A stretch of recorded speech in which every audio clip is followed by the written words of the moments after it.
Day 6, After Death. A Mirror of Consciousness, a philosophical lecture inspired by the Tibetan Book of the Dead. Ladies and gentlemen, we are not gathered here today to indulge in fantasies about the afterlife. We are not here to paint vivid images of heaven or hell, nor to satisfy curiosity about what may or may not happen after the body stops breathing. We are here for a far more unsettling reason. This journey, this narrative of death is, in truth, a story about the living mind. The Tibetan tradition never treated the afterlife as a distant, supernatural realm, reserved only for the dead. It understood something far more radical, that the stages described after death are symbolic maps of the human psyche map. We have been walking through our entire lives without realizing it. The so-called afterlife is not foreign to us. It is familiar, intimately familiar, because the fears, the guilt, the anger, the shame described in these texts are not created by death. They are merely revealed by it. And nowhere is this revelation more brutal, more honest than on what the tradition calls the sixth day. The sixth day, when the body is gone, but the self remains. At the dawn of the sixth day,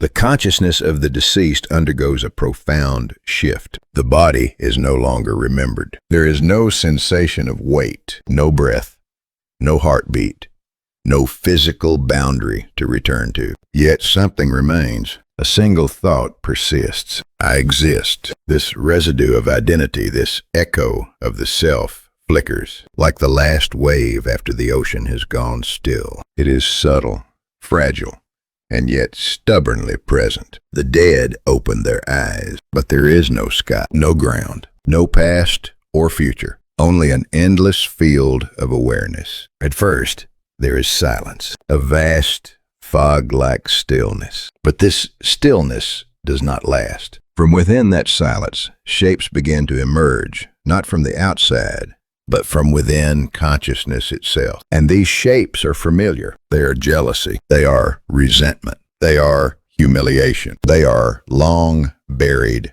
anger. They are the faces we refuse to look at while alive. Everything the individual once suppressed, every emotion deemed unacceptable, every truth avoided, now takes form. And here is the crucial insight of this tradition. These figures do not appear as memories. They appear as monsters. Projection and denial, the birth of inner demons. The deceased recoils. These are not mine, the mind protests. I was forced into this. Others made me this way. But no voice answers. There is no judge, no external authority, no divine prosecutor. There is only a beam of light, cold, neutral, unwavering. It is not the light of comfort. It is not the light of forgiveness. It is the light of truth. Wherever this light touches, the past awakens. Moments of cruelty resurface. Nights of silent rage replay themselves. Scenes of self-deception so carefully rationalized in life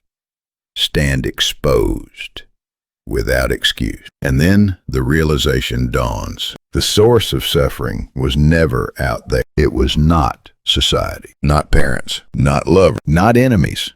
It was the self-fragmented, denied, and disowned. Philosophical interpretation, judgment as ontological reflection. Martin Heidegger once wrote that only a being capable of contemplating its own death can live authentically. Death in this sense is not an ending. It is a revelation. It strips away social roles, moral masks, and comforting narratives. What remains is being itself, standing naked before its own truth.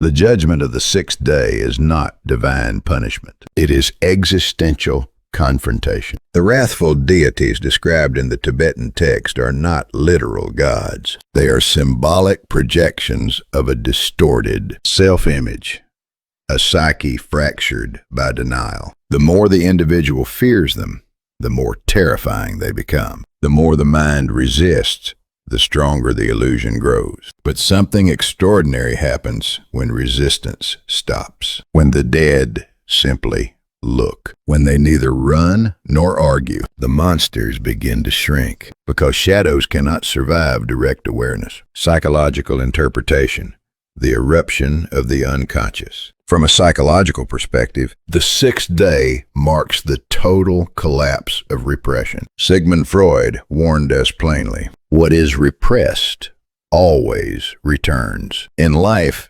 repression masquerades as stability. After death, it reveals itself as chaos. The unconscious, no longer contained by the ego, erupts. Fear becomes landscape. Guilt becomes form. Shame becomes voice. The deceased wanders through a world constructed entirely from their own unresolved inner material. Carl Jung would recognize this immediately. These monsters are archetypes, ancient symbols shared across humanity. They are not personal failures alone. They are humanity's collective shadow. To face them is to face not only one's own darkness, but the darkness of the species itself. Encounter with the shadow. From within the darkness, a whisper emerges. What you see is not your enemy.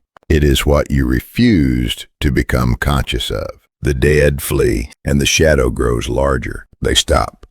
They breathe, if breathing were still possible, and the shadow recedes. This is the paradox of fear. What we avoid dominates us. What we face dissolves. Only through confrontation does liberation begin. When the deceased finally lifts their gaze and meets the darkness without resistance, something unexpected appears. A faint light, not from outside, but from within the shadow itself. Reconciliation.